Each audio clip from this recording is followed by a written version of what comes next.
Here we have another 2001, no wait, this is a 2000 Heil running.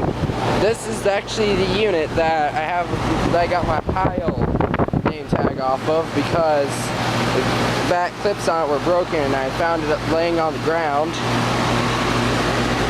So I took it home with me. Not sure if this is a heat pump or straight cool unit either.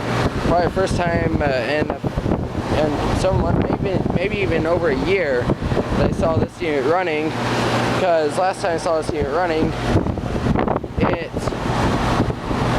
was like in 2011, back when my flip camera still worked, and I'm not going to go and explain that.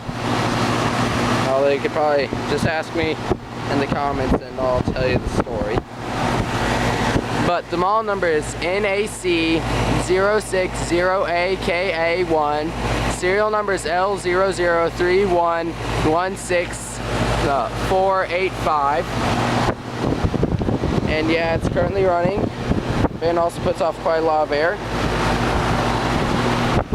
And I'm glad I'm able to video this unit run as well.